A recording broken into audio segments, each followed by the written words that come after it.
Hi guys, this is the second part of this project where we will set up the AWS Lambda, AWS API Gateway and the CloudWatch, and we will configure the IAM roles as well.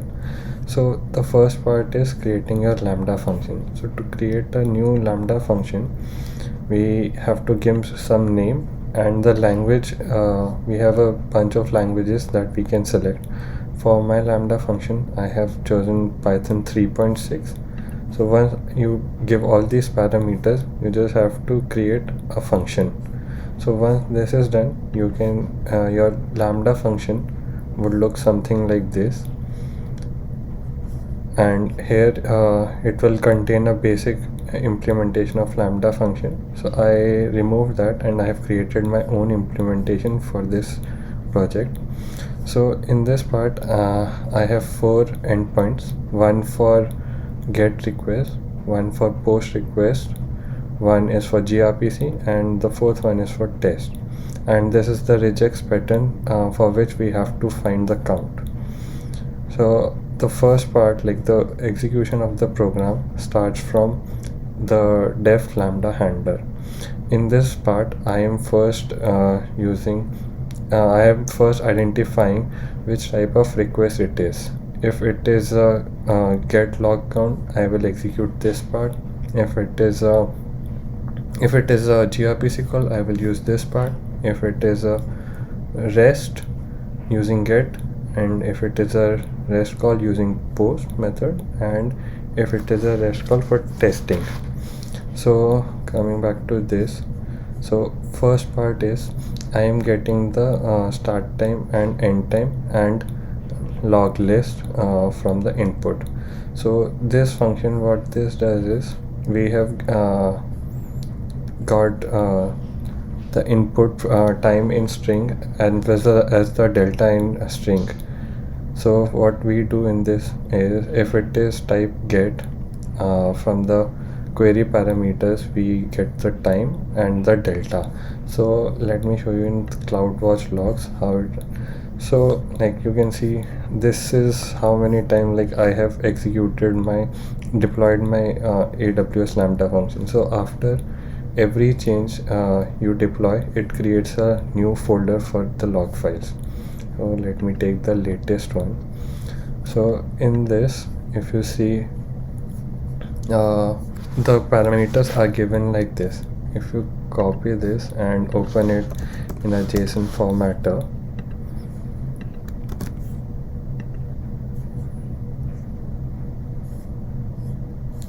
you can see like it has passed the JSON body, and from here you can extract the parameters. So inside param and query string, we will have the time and delta variables. So once I get that, I'm inputting into input time and input delta and converting it to time format. So once that is done, I will use the start time of the interval, which would be time minus delta, and for getting the end time, we will do time plus delta. So once that is done, here I am reading the log file generator. So this part will basically fetch the file for today's date, and once that is done, I will use the bucket as well as the location of the file that I want to read. Once it is read it, I am using the data body dot read dot decode and split.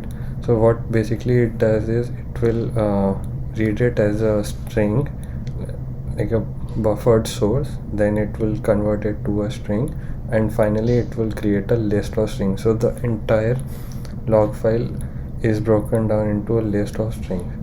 So once that is done, if there are any null values like empty spaces, so it is basically filtering that out. Once that is done, I am returning the start time, the end time, and the list of string. So once we get that, the next part is for checking for interval. So here I am passing the log list value, so check for interval. So from here what we will get is the start time and the log entry time of the log file that we have generated. So what this function basically does is, I have a sample log file here. So the first part is log list 0.split on this. So basically it will take this entry, for example, and split on the basis of the hyphen. So the first part would be this, and the second part would be the actual log content. So once that is done, in the first part I will split on the basis of the spaces. So the 1, 2, 3 and the 4 parts of the first string of the first split. So once that is done, I will get the log parser of 0, which is basically the time, and I am converting it to time format. Similarly, this is for the log entry, the start log time, and this is the end for the log time. So, and then I return these two values. So now we have got the start time, and end time that the user had input, and this is the start log time and end log time from the actual log file. So we now check if the end time specified by the user is less than the starting time of the log file, or if the starting time of the log file is less than the end time, is greater than the log time of the log file. So we raise an exception saying that we don't have an interval, otherwise we can return this message that interval found. Similarly, for a REST call, we first check if there exists a interval or not. If there is no interval, we will raise an exception, and if there exists an interval, so using a binary search, we will get the start location and we will get the last location. So I have passed the parameters start time and end time. So binary search, what it will do is, it will give me the exact, if we have a exact time frame, it will give that, otherwise it will give me the smallest one compared to that. So that is why, if you can see, I am using +1 because we want to not start it from one interval less, we want to start it from that interval or the one greater than that. So that is why I'm using +1. So once we have got the start location and end location, I'm outputting that. So and once I've got that in that range in the log list, I am splitting on basis of again the hyphen, and in that, if my regex pattern is present in the log entry, I am doing a count +1, and once this is done, I am returning the count. Similarly, for post, it has the same function. The only difference is in the get input. So for get request, we get the input in the parameters params, query string and time, whereas for post method we get it in the body JSON and time. So this is the only difference between the get and post.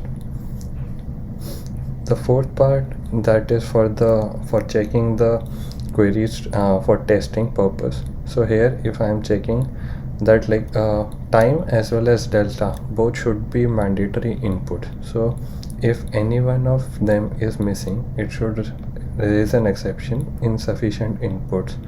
And this part is same as calculating the count.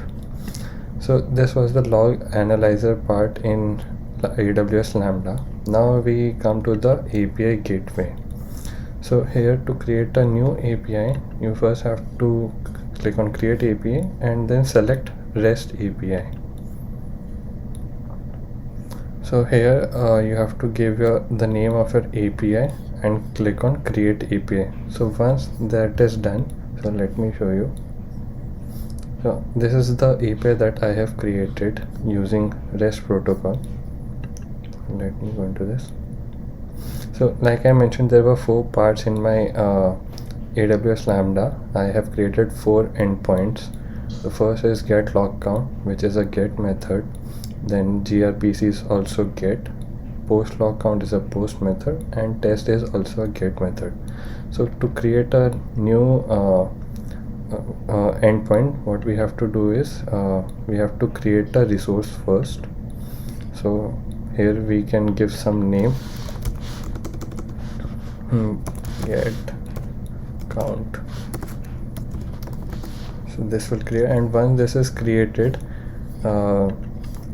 it will get added here, and inside this you can create a method that you want to, like if it is any delete, head, options, patch, post or put. So once that is done, let me show you. So initially it will look something like this. So method request, this specifies like what inputs we need to provide. So here I have provided time and delta, and these are mandatory fields. So once this is done, you have to go back, and in the integration request you have to integrate it with Lambda function, and here you can select the log analyzer Lambda that I had created. So I have not specified any parameters here, but in the mapping template, this is the mapping template. This is the default one which can be generated through method request pass through that I have generated.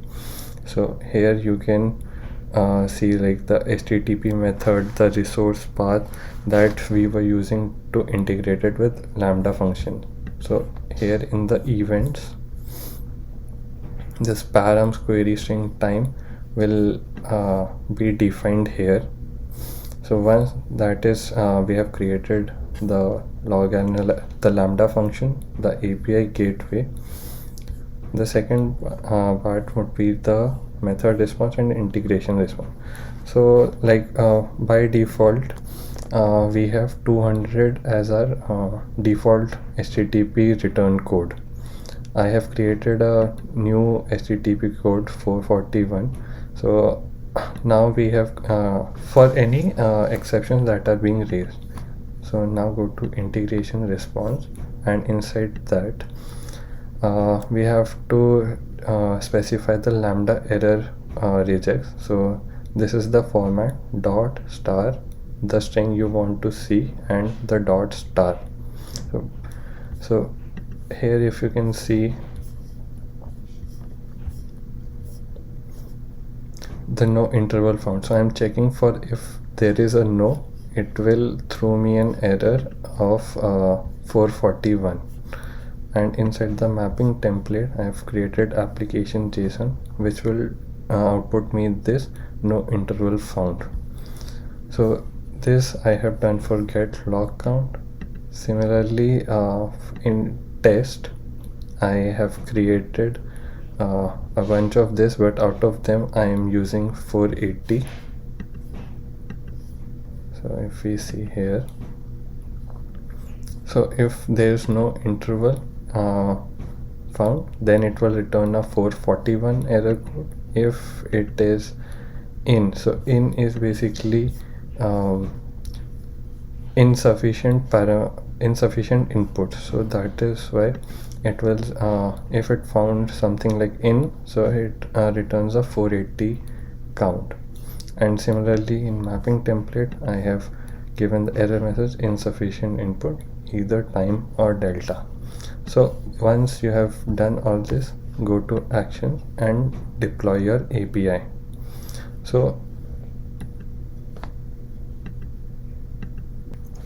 once you have deployed your API, you now have to connect log analyzer Lambda to API gateway. So for that we have to define a IAM management, we have to go to IAM management console, and we then have to go to roles. So these are a bunch of default roles that are created, and for this project I have created lambda to S3 role and S3 full access E2. So in the previous video we were copying data from EC2 to S3. So for that I created this role where I have given Amazon S3 full access. So let me come back to the lambda to S3 role. So what we do here is in this lambda to S3 policy I have given access to my S3 bucket, which is CES 441 homework 3. So let me show you how to create a new policy, a new role. Click on create role, and we have to connect it to AWS Lambda.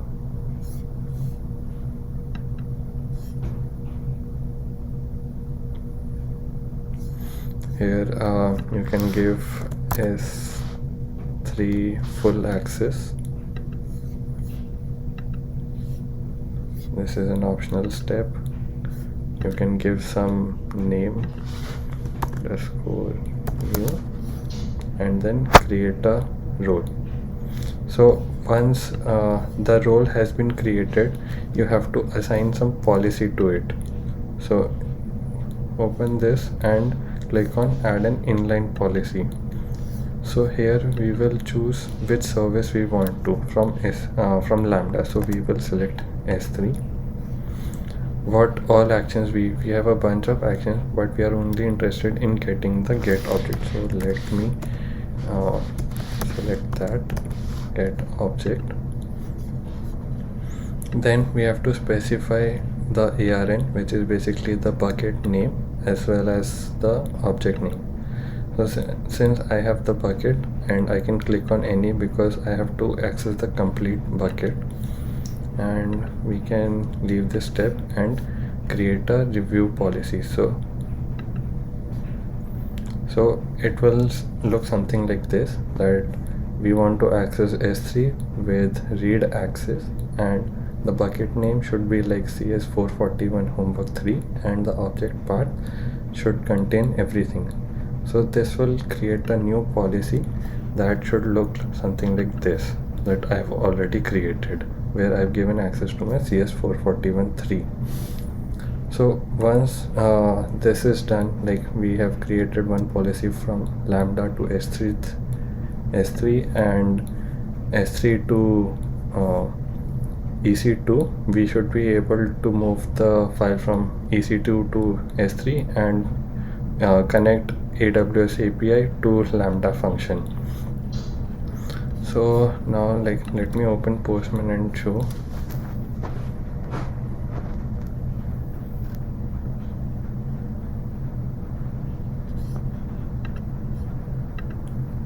So I've created a folder already with 4 parts: get log count, post log count, gRPC and test. So in this first we have another thing was, like once you deploy an API, go to stages, click on dev, and this is the URL that is generated for your AWS API. So copy this API and go to Postman and paste it. Since I want to use the get log count endpoint, I specified here and I gave the time as this. So like I mentioned, my log file are generated for 20,000 entries from the time 240 to 259. So I will first give a time between this to give a successful output. So I have taken 250 and let me take something else. So when I send this, I get a count as 109. But if I change some time outside of this, like 350, and we can see that the status is 200 OK. So we can see that no interval found, and the HTTP status code is 441 that we specified in the API gateway. So this is the get log count. Similarly for post, I have this is the API link, and this is the endpoint. In the headers, we have to specify the content type as application JSON, and in the body we have to give a the input.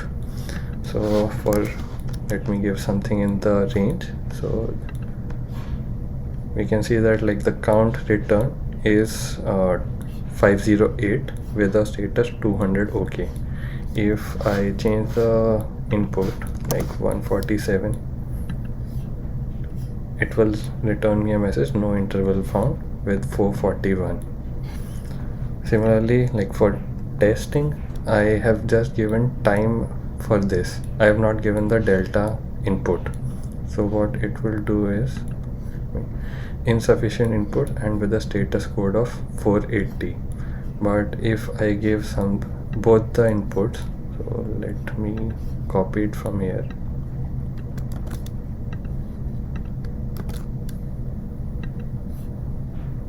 So we can see it gives a count 103. Similarly, for gRPC, I will show this execution from the terminal, and I guess this is it for this video. So thank you.